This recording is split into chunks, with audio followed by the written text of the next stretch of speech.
بسم اللہ الرحمن الرحیم۔ السلام علیکم۔ امید ہے آپ سب خیریت سے ہوں گے۔ میں آج آپ کو ایک ایسا واقعہ سنانے جا رہا ہوں جو شاید آپ نے پہلے کبھی نہ سنا ہو۔ تو ویڈیو شروع کرنے سے پہلے آپ میرے چینل کو سبسکرائب کریں اور نیچے لگے بیل آئیکن کے بٹن کو پریس کریں تاکہ آنے والی ہر نیو ویڈیو آپ تک بذریعہ نوٹیفیکیشن پہنچتی رہے۔ تو آتے ہیں ویڈیو کی طرف۔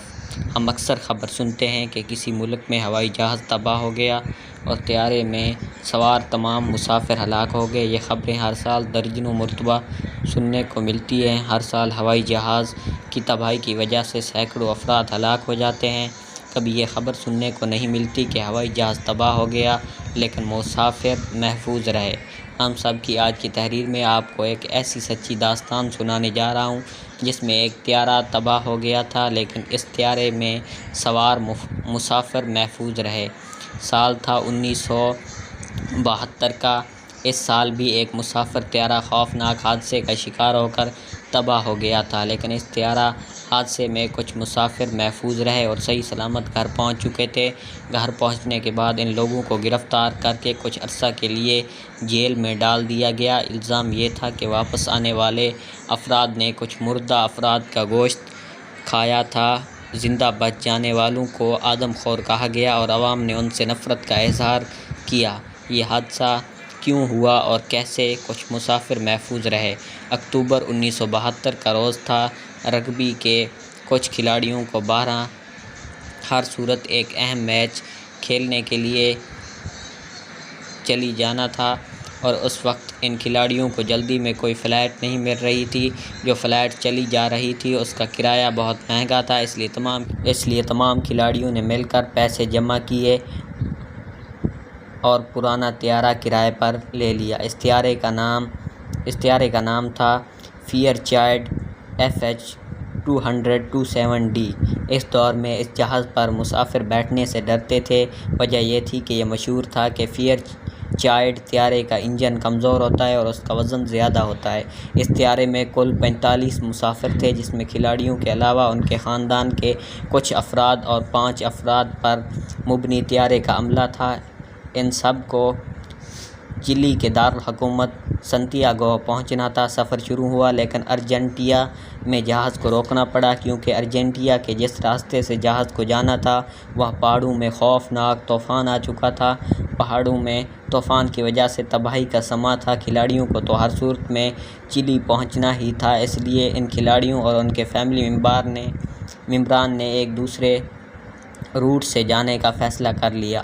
اکتوبر کو یہ سفر شروع ہوا۔ سفر شروع ہوتے ہی کچھ دیر بعد طیارہ فضا میں ہچکولے کھانے لگا۔ آسمان کی بلندیوں پر مسافروں کو جھٹکے لگ رہے تھے۔ سب نے سوچ لیا کہ کچھ خوفناک ہونے والا ہے۔ زندگی اور موت کی کشمکش شروع ہو چکی تھی۔ یہ جھٹکے اس لیے لگ رہے تھے کہ جہاز کے پائلٹ سے ایک غلطی سرزد ہو گئی تھی۔ ہوا کچھ یوں کہ گھنے بادل تھے۔ پائلٹ نے سمجھا کہ وہ ایئرپورٹ پر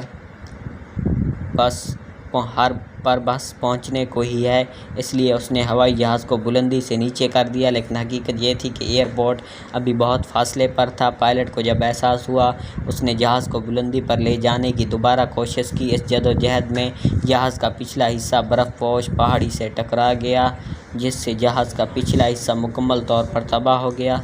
یہ جہاز اب بھی زمین سے 13,800 فیٹ بلندی پر تھا۔ اس کے بعد جہاز ایک اور چٹان سے ٹکرا کر یہ طیارہ کریش کر گیا اور ایک برفیلے پہاڑ میں جا گرا جہاں ہر طرف برف ہی برف تھی۔ خوش قسمتی یہ ہوئی کہ طیارہ جس پہاڑ پر گرا تھا وہاں برف ہی برف تھی۔ اس وجہ سے طیارہ پھسلتے ایک جگہ پر رک گیا۔ طیارہ ایک بہت بڑے پہاڑ پر تباہ ہو چکا تھا۔ اس پہاڑ کی بلندی سمندر سے 13,000 فٹ تھی۔ ہر طرف چیخ و پکار تھی۔ بہت سے مسافروں کو شدید چوٹیں آئیں۔ طیارہ بھی زمین پر ایک ایسے برف پوش پہاڑ پر تھا جو سب کے لیے اجنبی جگہ تھی اور چاروں طرف برف کے پہاڑ تھے۔ اس جگہ کا ٹمپریچر بھی -22 سیلسیس تھا۔ مسافروں کو سانس لینے میں مشکل تھی۔ کچھ مسافر شدید زخمی تھے۔ لوگوں نے ایک دوسرے کی مدد کی۔ ایک کھلاڑی جس کا نام نادو تھا کومے میں چلا گیا۔ 10 سے زائد افراد ہلاک ہو چکے تھے۔ بچے کچھ مسافروں نے جہاز کے پچھلے حصے کو اپنے سامان سے بلاک کر دیا اور سب وہاں منتقل ہو گئے۔ اب برف تھی، سردی تھی، زخمی تھے اور تباہی تھی۔ اب ان مسافروں کے دماغوں میں ایک ہی خیال چل رہا تھا کہ وہ یہاں سے نکل کر کیسے گھر پہنچیں گے۔ ان لوگوں کو بچانے کے لیے بھی کوئی نہیں آیا۔ کچھ راتیں ان لوگوں نے مشکل سے گزاریں، جس میں مزید 10 افراد سردی اور بھوک سے مر گئے۔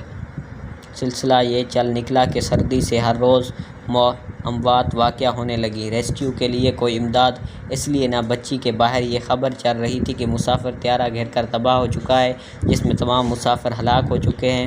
باہر دنیا میں ان کی موت کی خبر چل رہی تھی اور یہ خوفناک پہاڑی سلسلے میں زندگی اور موت کی کشمکش میں تھے۔ جو کھلاڑی کومے میں تھا، اس کی ماں اور بہن ہلاک ہو چکے تھے۔ جہاز ایک ایسی جگہ پر تھا جہاں برفیلے پہاڑ اور چٹانیں تھیں اور اس جگہ اسے تلاش کرنا تقریباً ناممکن تھا۔ طیارے کا پائلٹ مر چکا تھا، بہت سے افراد اب بھی زندہ تھے۔ کو پائلٹ بھی زخمی تھا اور درد سے چیخیں مار رہا تھا۔ پہلے تو زندہ بچ جانے والوں نے جہاز میں موجود کھانے کی کچھ اشیاء استعمال کی۔ اس کے بعد جب بھوک سے مرنے لگے تو ان مسافروں نے مر جانے والوں کو چیر پھاڑ کر ان کا کھانا شروع کر دیا۔ جہاز کو تباہ ہوئے 20 روز گزر گئے۔ اب بھی 27 لوگ زندہ تھے جو اپنے ہی ساتھیوں کو چیر پھاڑ کر بھوک مٹا رہے تھے، اور بہت دن تک وہ اپنے مرے ہوئے رشتہ داروں کے جسم کا گوشت کھاتے رہے، اور اس کے علاوہ ان کے پاس کوئی اور چارہ بھی نہیں تھا۔ 20 سے زائد دن گزر گئے اور اسی دوران برفانی طوفان نے تباہی مچانا شروع کر دی، جس میں مزید 8 افراد مارے گئے۔ اب زندہ افراد کی تعداد 19 رہ گئی۔ دن گزرتے گئے اور زندہ بچ جانے والے افراد اپنے مرے ہوئے دوستوں کا گوشت کھاتے رہے۔ مدد کے لیے جب یہ افراد باہر نکل کر راستہ تلاش کرتے تو واپس آ جاتے، کیونکہ ہر طرف برف ہی برف اور چٹانیں تھیں۔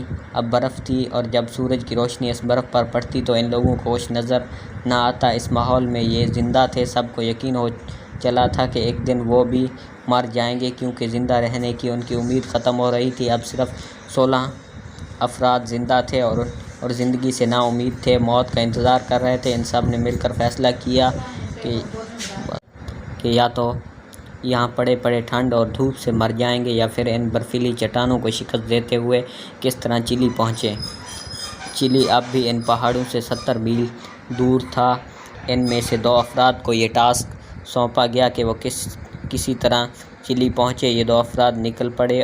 اس سفر میں کئی دن اور کئی راتیں گزر گئی۔ آخرکار کس طرح یہ 2 افراد ایک ندی پر پہنچے جہاں کچھ افراد موجود تھے۔ ان لوگوں کو انہوں نے ساری کہانی سنائی اور اس طرح باقی بچ جانے والے افراد کو ریسکیو کر کے چلی پہنچایا گیا۔ کرش ہونے کے 72ویں دن تمام 16 افراد کو بچا لیا گیا۔ جب یہ افراد زندہ بچ گئے تو جشن منایا گیا اور کہا گیا کہ کیسے یہ لوگ 72 دن زندہ رہے۔ بچ جانے والوں نے یہ نہیں بتایا کہ انہوں نے مر جانے والے اپنے ساتھیوں کا گوشت کھایا تھا، اس طرح وہ زندہ رہے۔ بہت دن بعد وہاں پہاڑ سے 6 انسانوں کی ہڈیاں ملی، جس سے معلوم ہوا کہ بچ جانے والوں نے اپنے ساتھیوں کے مردہ جسموں کا گوشت کھایا تھا۔ اب ان لوگوں کے 72 دن زندہ رہنے کا راز اخبارات اور ٹی وی میں آ چکا تھا۔ اس کے بعد بچ جانے والوں کو آدم خور کہہ کر ان سے نفرت کی گئی۔ پولیس نے بچ جانے والوں کو گرفتار کر کے جیل بند کیا کہ کیوں انہوں نے مرے ہوئے ساتھیوں کا گوشت کھایا۔ بچ جانے والوں نے کہا کہ زندہ رہنے کا یہی ایک طریقہ تھا، ورنہ وہ بھوک اور سردی سے بلک کر مر جاتے۔ اس کے بعد انہیں رہا کر دیا گیا۔ رہا ہونے کے بعد لوگوں نے انہیں آدم خور کا خطاب دیا۔ امید ہے آپ کو یہ واقعہ پسند آیا ہوگا۔ اس واقعے کے بارے میں آپ کی کیا رائے ہے، ہمیں ضرور آگاہ کیجیے گا۔ ویڈیو دیکھنے کے لیے شکریہ۔